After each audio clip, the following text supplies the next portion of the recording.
Kita sudah sering mendengar yang namanya HIV dan AIDS. Lalu apa itu HIV dan AIDS?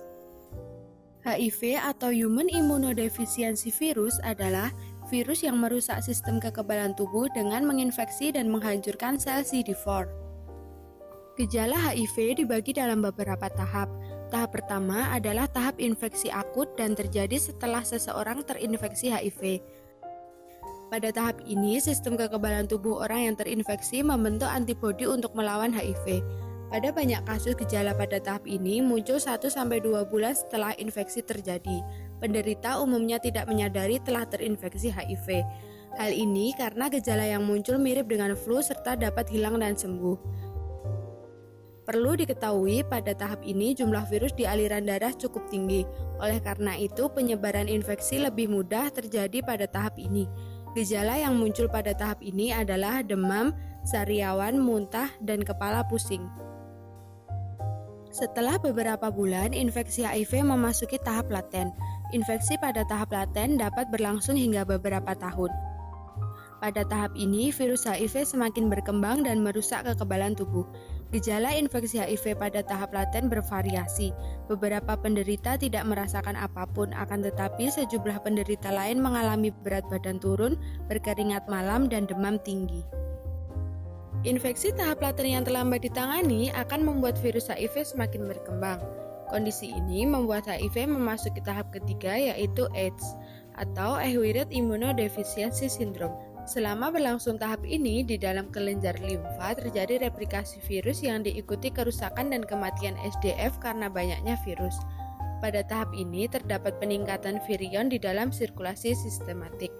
Respon imun tidak mampu mereda jumlah virion yang berlebihan, sementara limfosit semakin tertekan karena intervensi HIV yang semakin banyak. Ketika penderita memasuki tahap ini, sistem kekebalan tubuh sudah rusak parah, sehingga membuat penderita lebih mudah terserang infeksi lain.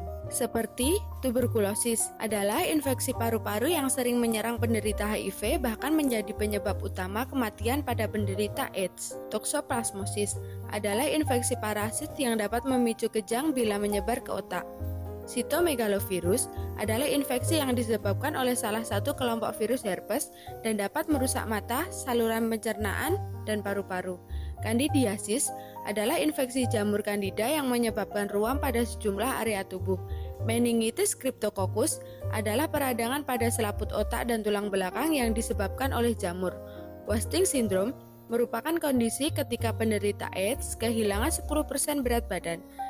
HIV-associated nephropathy adalah peradangan pada saringan ginjal. Gangguan neurologis, meski AIDS tidak menginfeksi sel saraf, akan tetapi penderita AIDS dapat mengalami sejumlah kondisi seperti depresi, mudah marah, bahkan sulit berjalan. Lalu apa penyebab seseorang bisa terjangkit HIV dan AIDS? AIDS disebabkan oleh HIV. HIV yang masuk ke dalam tubuh akan menghancurkan sel CD4. Sel CD4 adalah bagian dari sel darah putih yang melawan infeksi. Penularan HIV terjadi melalui berbagai cara, antara lain hubungan seks, jarum suntik, dan transfusi darah. Lalu apa obat untuk HIV dan AIDS? Saat ini belum ada obat yang dapat menyembuhkan HIV, namun ada obat yang dapat memperlambat virus. Jenis obat tersebut adalah antiretroviral atau ARV. ARV bekerja dengan menghilangkan unsur yang dibutuhkan HIV untuk menggandakan diri dan mencegah virus HIV menghancurkan sel CD4. Sampai saat ini belum ada vaksin yang dapat mencegah HIV. Meskipun demikian, infeksi dapat dicegah dengan beberapa langkah. Langkah pertama, hindari berhubungan seks lebih dari satu pasang. Yang kedua, gunakan kondom saat berhubungan seks. Dan yang ketiga, bagi para pria disarankan untuk bersunat untuk mengurangi resiko terinfeksi HIV. Ayo lindungi diri kita dari HIV dan AIDS. Dan ayo kita sama-sama beri dukungan ke saudara-saudara kita yang sedang berjuang melawan HIV dan AIDS.